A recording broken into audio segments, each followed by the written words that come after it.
Today is July 27th.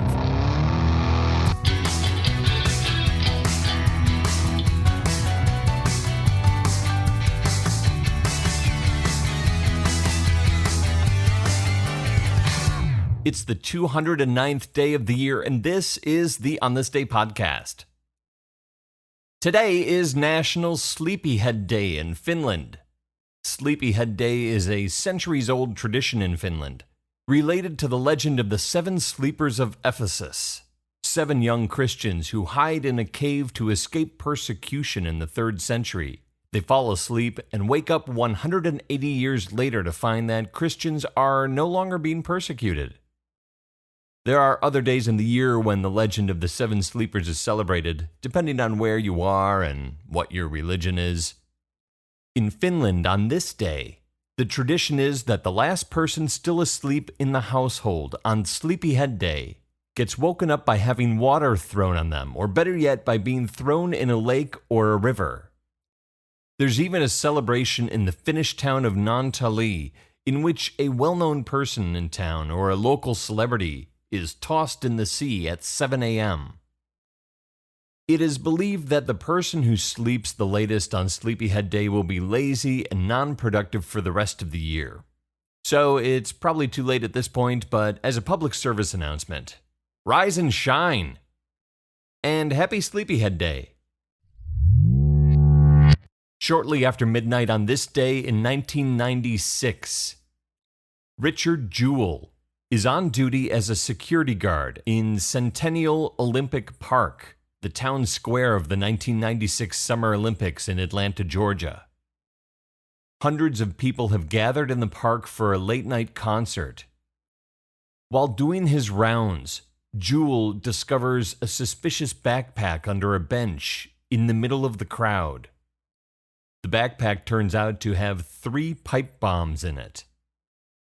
He alerts the Georgia Bureau of Investigation and immediately begins clearing the throngs of people from the area along with other security guards. But within minutes, the pipe bombs explode. Over 100 people are injured, 1 woman is killed in the explosion, and a Turkish cameraman dies of a heart attack while rushing to the scene. The Summer Olympics are a big news story anyway, and the bombing on this day is naturally a huge story.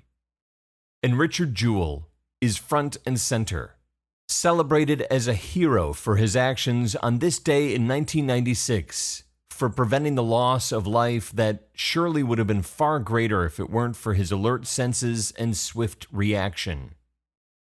But before too long, the FBI, who take over the investigation, they turn their attention to him, naming Richard Jewell as a person of interest in the bombing. They search his apartment and look into his background. And all the while, the media runs wild with the story, trying Richard Jewell in the court of public opinion. He is hounded day and night by the press, who portray him as a crazy loner, a wannabe cop, who they say plants the pipe bombs so he can find them and be a hero. Reporters for Atlanta's Journal-Constitution newspaper write the first story with the lead, quote, "The security guard who first alerted police to the pipe bomb that exploded in Centennial Olympic Park is the focus of the federal investigation into the incident." The article also notes that Jewell, quote, "fits the profile of the lone bomber." CNN picks up the story and runs with it. The FBI is focusing their microscope on Jewell, so he must be the guy. And NBC, a few nights later, Tom Brokaw says on the air, quote, "The speculation is that the FBI is close to making the case," in their language. They probably have enough to arrest him right now, probably enough to prosecute him, but you always want to have enough to convict him as well. There are still some holes in this case. Jay Leno makes fun of Jewell on The Tonight Show, calling him the Unidoofus. And another one of the many Journal-Constitution articles compares Richard Jewell to Atlanta serial killer Wayne Williams. Richard Jewell is suspected, tried, and convicted by the media all within a matter of days of the bombing on this day in 1996. Jewell cooperates with the authorities. He takes a polygraph, which he passes, and within a few weeks, the FBI determines that Richard Jewell was not involved in the bombing at all, and they clear him as a suspect. But the damage is done. Richard Jewell has been tarred and feathered on TV and in the paper. Just imagine if there was Twitter back then. In the years that follow, Richard Jewell sues NBC, the New York Post, CNN, the Journal-Constitution, and his former employer Piedmont College, whose president describes him in the days following the bombing as, quote, a badge-wearing zealot. Most of the lawsuits are settled out of court. Jewell notes that his interest is not in making money, but in clearing his name. The real bomber is eventually identified, Eric Rudolph. He plants the bombs in Centennial Olympic Park on this day in 1996, as well as 3 other bombs throughout the South.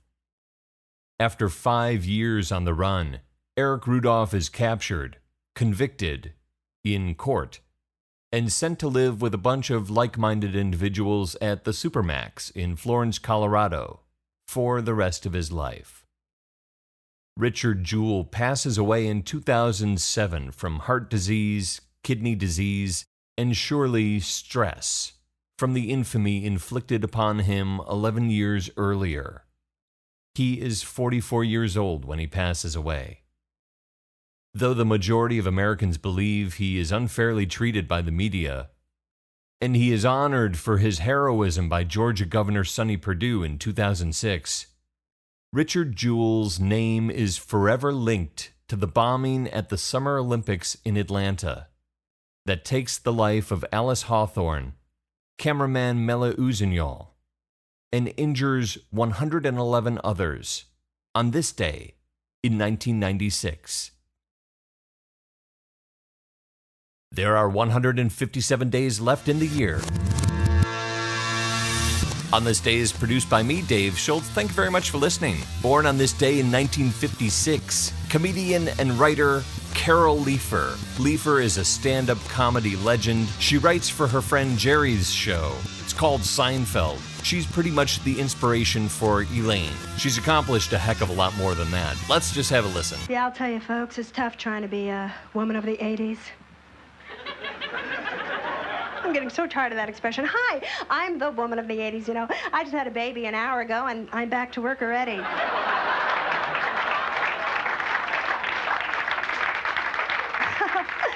And, you know, while I was delivering, I took a seminar on tax shelter options. So I'm divorced, so what else can I tell you about myself? I don't have any kids. Well, at least none that I know about. So if you're still listening, I'm going back to bed. Talk to you tomorrow.